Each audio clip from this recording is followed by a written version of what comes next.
2007년 5월 2일이었습니다.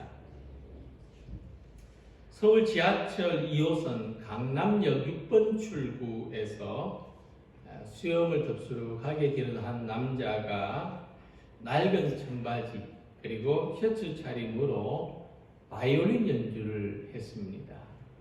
지금 보시는 저 장면입니다.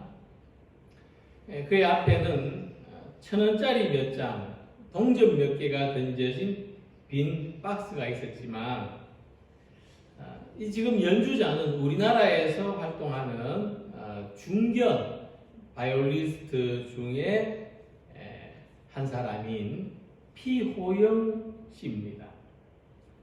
사람들이 가장 많이 다니는 출근 시간대에 지하철역에서 바이올린을 들고 연주를 했는데 45분 동안 약 9,500명의 사람이 그 앞을 지나가면서 연주를 들었습니다. 그가 든 저 바이올린 작아서 잘 안 보입니다만은 70억짜리 바이올린입니다. 저 바이올린 연주한 저 활이라 하는데 저것만 1억짜리입니다. 그는 이 연주를 위해서 이 엄청난 바이올린을 빌렸습니다. 그가 이런 일을 기획한 데는 의도가 있었습니다. 이런 특별한 공연이 소수의 애호가들 앞에서가 아니라 다수의 대중들 앞에서 펼쳐졌을 때 과연 사람들은 어떤 반응을 보일까? 정말 길거리에서 들을 수 없는 이런 공연을 사람들이 경험했을 때 반응이 어떠할까? 그래서 최고의 악기로 최상의 연주자가 공연을 했습니다마는 그럼에도 불구하고 거의 모든 사람들이 관심 없이 지나갔습니다. 그리고 앞에 모인 모금함에는 겨우 16,000원밖에 보이지 않았습니다. 그가 미리 넣어둔 1,000원짜리 또 500원짜리 동전을 빼고 나면은 그것도 되지 않습니다. 하지만 그 중에서도 가장 오래 멈춰 서서 그의 연주에 귀를 기울인 사람이 있었는데 김선영이라는 사람입니다. 이 사람이 하는 일은 공연을 기획하는 일입니다. 이 사람이 우리나라 유명한 가수 B라는 가수의 호주 공연을 기획했던 사람이라고 합니다. 그는 출근하는 길에 우연히 이 바이올린 소리를 들었는데 이 연주자를 직접 알아보지는 못했지만 이거는 특별한 연주다. 보통 실력이 넘는 사람의 연주다 하는 것을 알아보고 계속 귀를 기울이고 있었다 합니다. 그러면서 속으로 이런 사람이 이런 곳에서 이런 연주를 할 일 없다 이런 생각을 계속했다는 겁니다. 너무나 뜻밖이고 의외였다는 겁니다. 그래서 거지와 왕자라는 소설을 보면 왕자하고 거지하고 서로 옷을 바꿔 입고 왕자는 거지 행세를 하고 거지는 왕자 행세를 하다가 나중에 이제 자기 신분을 밝힙니다. 하지만 아무도 안 믿었습니다. 두 사람 모두가 도른 사람 취급을 당합니다. 그 이유도 마찬가지입니다. 왕자가 거지들이 사는 곳에 올 리가 없다. 뭐가 좋다고 거지 옷을 입고 거지가 되었겠느냐. 또한 거지가 왕궁에 있을 리가 없다. 거지가 어떻게 왕궁의 왕자로 있을 수가 있느냐. 이런 고정된 관념. 이런 특별한 일은 일어나지 않는다. 내 인생에 이런 특별한 일은 없다. 이런 관념이 지금 그들 가까이는 놀라운 은혜를 발견하지 못했다는 겁니다. 아브라함과 다윗의 족보를 통해서 오신 예수님 계보도 이런 이야기입니다. 예수님께서 아브라함과 다윗의 자손으로 오신 것은 맞지만 하나님의 구세주께서 너무나 의외의 방법으로 오셨기 때문에 대부분의 사람들이 알아보지 못했다는 겁니다. 특히 이 아브라함과 다윗의 자손으로 시작되는 구세주의 계보에 이방 여인들의 이름이 등장합니다. 빌립이 나다나엘에게 가서 자기 친구한테 우리가 메시아를 만났다고 하니까 나다나엘이 뭐라고 했습니까? 나사렛에서 무슨 선한 것이 날 수 있느냐. 이렇게 비웃었던 것처럼 이런 계보에서 구세주가 나실 리가 없다. 이 이방 여인들이 이름이 무수한 이런 계보에 어떻게 구세주가 나시겠느냐. 그러나 하나님의 은혜는 파격적입니다. 찬송가 가사처럼 나 같은 죄인까지도 용서하시는 은혜입니다. 파격적이지 않으면 은혜가 은혜될 수 없는 겁니다. 그래서 하나님의 이 파격적인 은혜를 받아들이는 것이 믿음입니다. 우리의 구원은 이렇게 놀라운 방법으로 이루어진 것을 생각하는 성도들이 되시기를 바랍니다.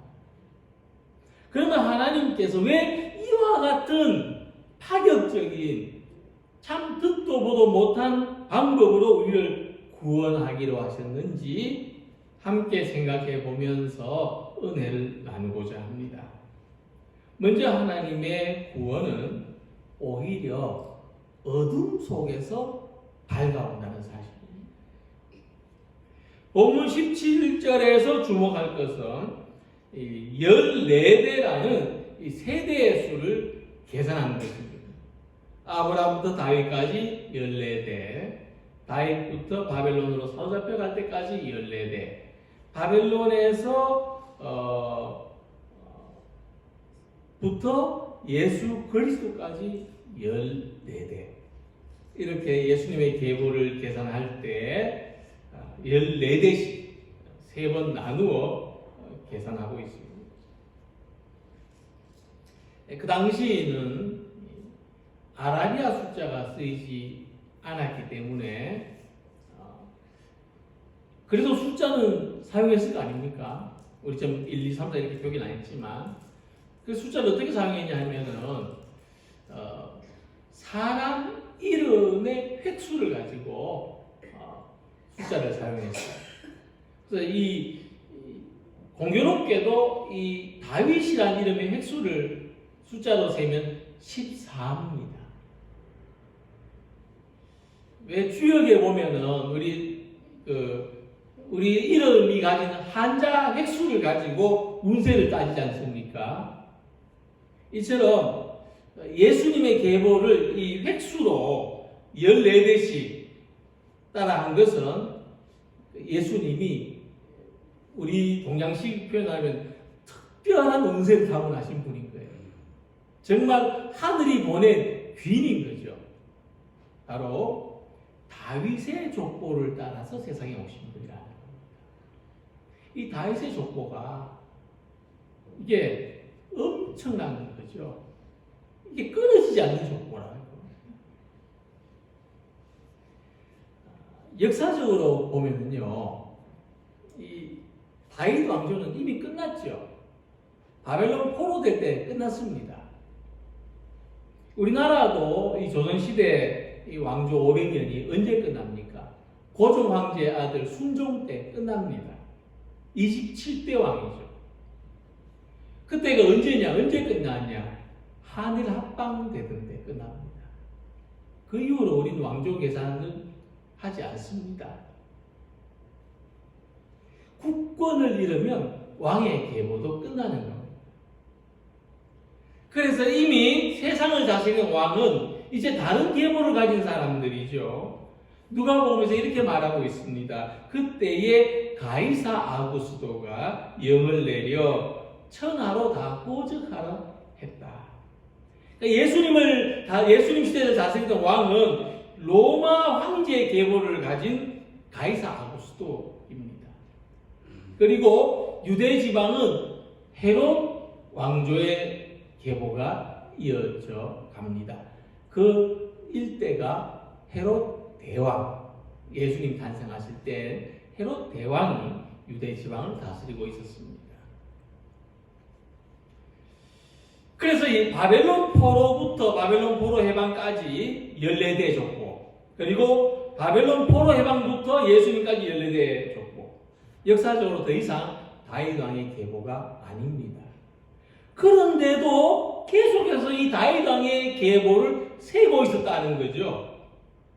그래서 무엇을 이야기하느냐? 이스라엘을 구원하시는 하나님의 계획은 바벨론 포로기에도, 로마 황제가 다스리던 때에도, 유대왕 헤롯이 다스리던 때에도 멈추지 않았다. 하나님의 구원의 역사는 시대의 흐름을 뚫고 내려왔다 하는 것입니다. 예수님이 탄생하기까지도 계속 바벨론 포로의 시대로 계산하고 있다는 것도 특이한 점이죠. 이미 바벨론 포로는 해방되고 끝났는데 바벨론 포로 해방부터 예수님까지 이렇게 따지고 있다는 것은 뭐냐면 영적인 암흑기였다는 것을 말합니다. 이 바벨론 포로는 이스라엘에서 가장 영적인 암흑기였거든요. 그 영적인 암흑기가 그 다음에 헬라가 또 다스리고 그 다음 로마가 다스렸는데 똑같이 바벨론 포로기로 보는 겁니다. 그만큼 힘들고 고단한 인생, 그 역사를 말하는 거죠.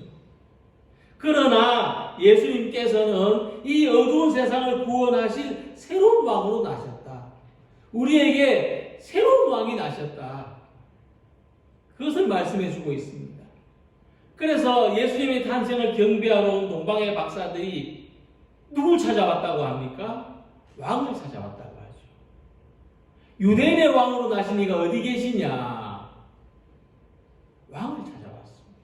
근데 그 왕은 헤롯 왕이 아니었어요. 그 왕은 예수님을 말하는 것이었습니다. 예수님께서는 마태복음 5장 16절에서 말씀하십니다. 이같이 너희 빛을 사람 앞에 비치게 하여 그들로 너희 착한 행실을 보고 하늘에 계신 너희 아버지께 영광을 돌리게 하라. 믿음의 사람들은 구원의 빛을 이어가는 사람들입니다.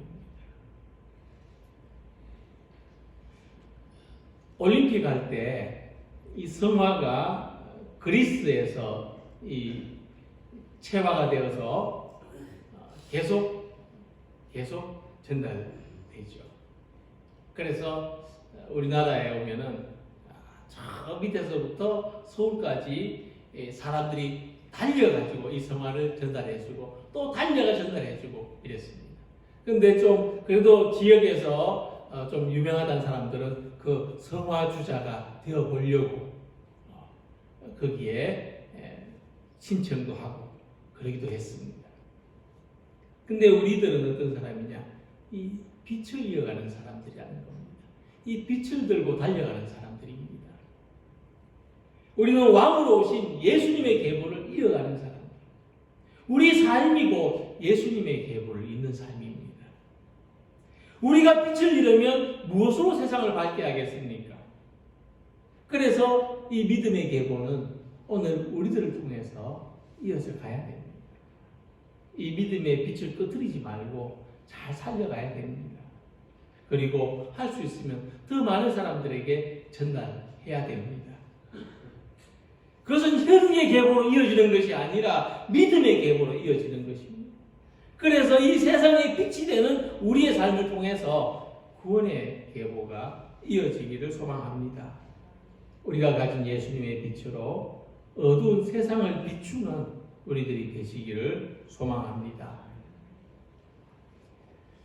함께 읽은 말씀을 보면 14대씩 이어온 다윗 왕의 역사가 새로운 전환점을 맞이하는 장면을 볼 수가 있습니다. 야곱은 마리아의 남편 요셉을 낳았으니 마리아에게서 그리스도라 칭하는 예수가 나시니라. 이 무엇이 새로운 전환점인가 하면 첫째는 마리아에게서라는 말씀입니다. 그 앞에까지는 낳고 낳았으니 이렇게 표현했습니다. 대가 이어질 때마다 낳고 낳았으니 아브라함이 이삭을 낳고 이삭이 야곱을 낳고 야곱이 또 12아들을 낳은 것은 모두 그들이 원해서 낳았다는 뜻입니다. 아브라함도 육신적으로는 이삭을 낳을 수 없었지만 얼마나 원했습니까? 그랬던 것이죠. 더 낳고 싶지 않았는데 낳은 자녀들도 있을 것이고, 더 낳고 싶은데 더 낳지 못한 사람들도 있을 것입니다. 어쨌든 마리아 이전까지는 사람들이 원하는 그런 생산 활동을 통해서 자녀들을 낳았다는 것입니다. 근데 마리아가 예수님을 낳을 때는 마리아에게서 예수님이 태어나셨다. 마리아가 예수님을 낳은 것이 아니고 마리아에게서 예수님이 나셨다. 이렇게 기록합니다. 이 말은 무슨 뜻이냐면은 마리아가 원해서 예수님을 낳은 것이 아니라는 겁니다. 마리아가 낳고 싶어서 예수님을 낳은 것이 아니라 하나님이 마리아를 통해서 예수님을 탄생케 하셨다 하는 말씀입니다. 문법적으로는 수동태입니다. 능동태가 아니고 수동적으로 예수님을 낳게 되었다. 이런 거죠.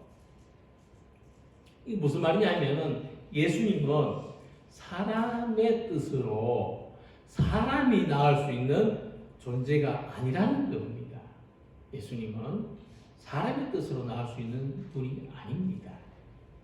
저희 집에 딸도 하나 있고 아들도 하나 있는데 각자 제 나름대로 살고 있습니다. 근데 우리가 또 다른 인생을 살 수 있는 자녀를 낳고 싶다 해서 늦둥이를 본다면 과연 예수님 같은 자손이 태어날 수 있겠습니까? 그럴 수 있다면은 한번 시도해 보는 것도 어떨지 모르겠습니다. 근데 사람이 노력해서 예수님을 낳을 수 없습니다. 사람이 예수님을 낳을 수는 없습니다. 그래서 예수님은 하나님께서 마리아를 통해서 태어나게 하셨다는 것입니다. 그래서 예수님의 탄생은 뜻밖의 이런 데서 이런 일이 일어날 수 없는 사건입니다. 누가복음을 보면은 천사 가브리엘이 마리아에게 이렇게 말합니다. 마리아여 무서워하지 말라. 내가 하나님께 은혜를 입었느니라. 보라 내가 잉태하여 아들을 낳으리니 그 이름을 예수라. 굉장히 의외적인 돌발적인 사건이죠. 그냥 마리아하고 요셉이 그냥 같이 살다가 예수님을 낳았다는 게 아닙니다. 근데 더 놀라운 것은 마리아가 어떻게 응답하느냐이죠. 마리아가 이르되 주의 여종이오니 말씀대로 내게 이루어지이다. 천사가 말하는 것이 1장 31절이고 이 마리아의 이 대답이 1장 38절인데 한 7절이 비죠. 중간에 한 7절이 이어집니다. 저는 이 생각합니다. 마리아가 고민했다. 어떻게 대답할지 고민했다. 그게 7절입니다. 물론 성경에는 그 7절 안에 있는 내용이 왕이 바뀌기도 하고 7절 안에서 수십 년이 지나가니까 엄청난데, 근데 어쨌든 마리아는 기다렸다는 듯이 예 하고 대답한 게 아니고 고민했다는 겁니다. 어떻게 대답해야 될지, 이 사건을 어떻게 받아들여야 될지 기도했다는 겁니다.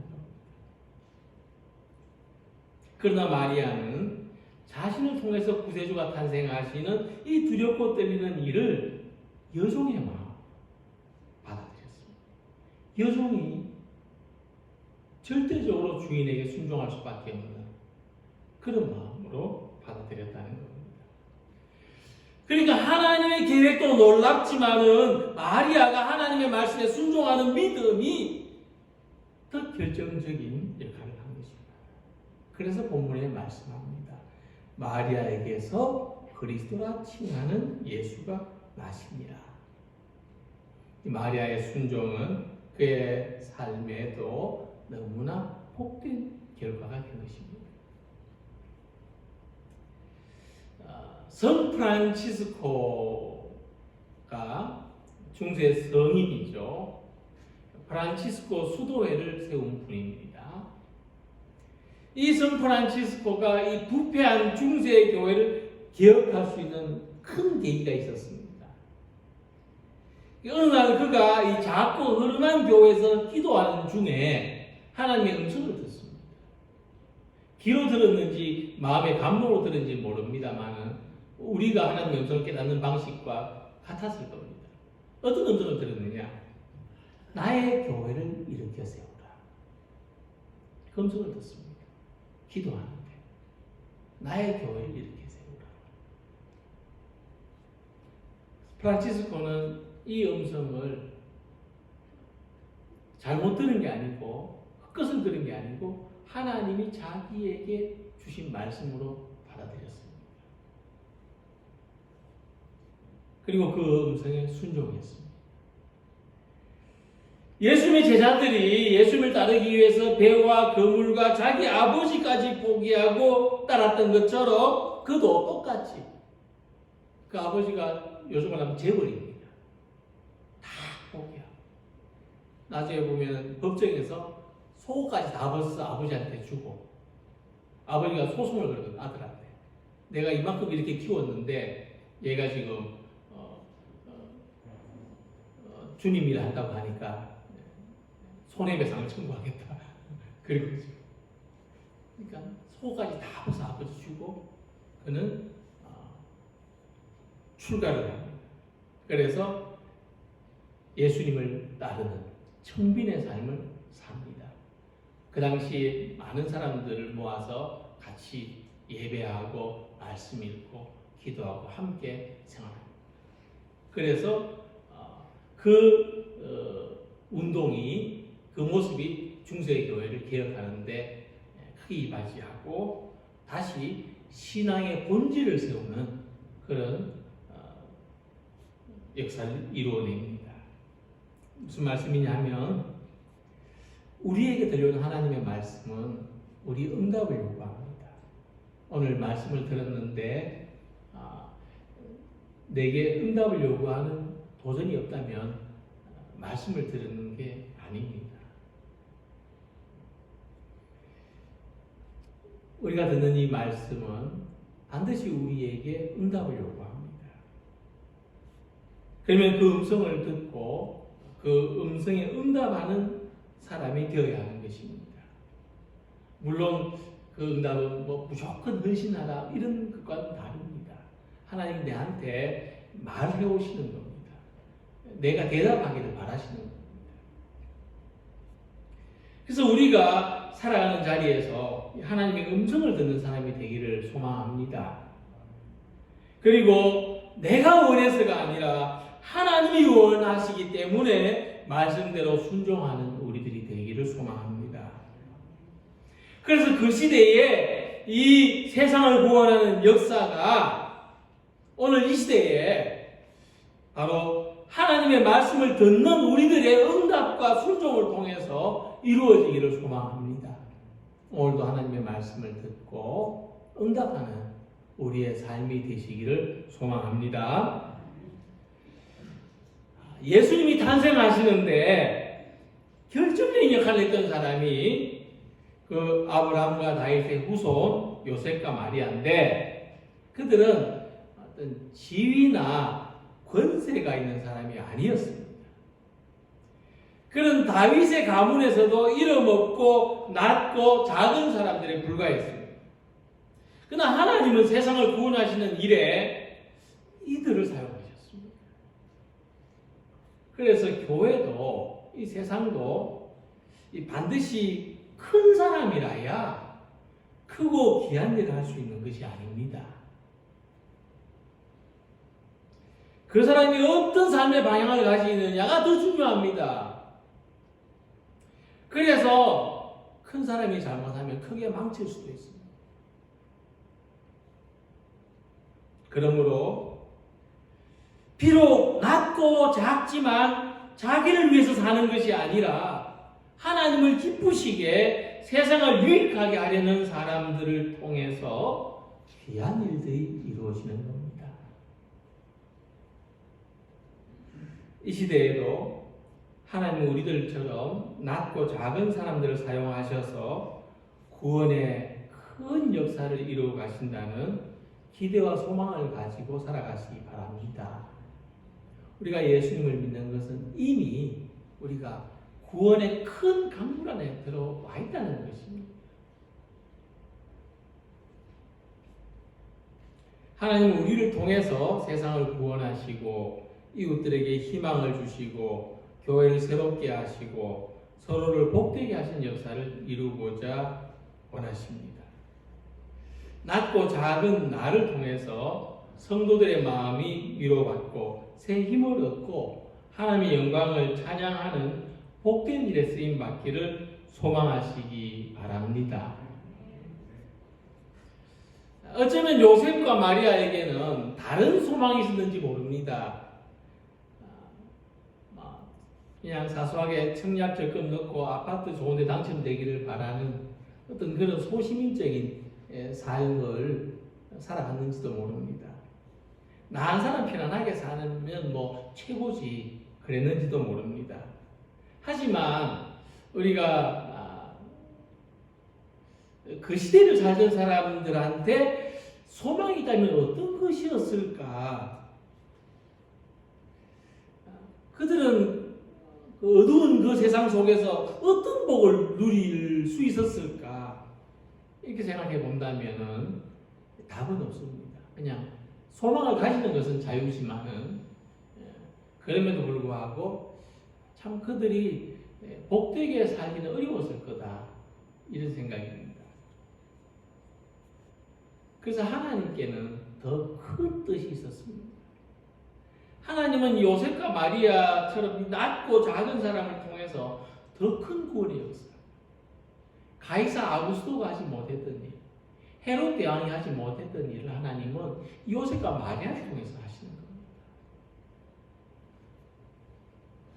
그래서 이 요셉과 마리아는 하나님의 뜻을 다 헤아릴 수 없었지만은 하나님의 계획을 자신들의 소망으로 받아들였고 거기에 쓰임 받고자 하는 것입니다. 이같이 우리들도 하나님의 계획이 우리의 이 보잘것없는 삶을 통해서 이루어지기를 소망하는 성도들이 되시기를 기원합니다.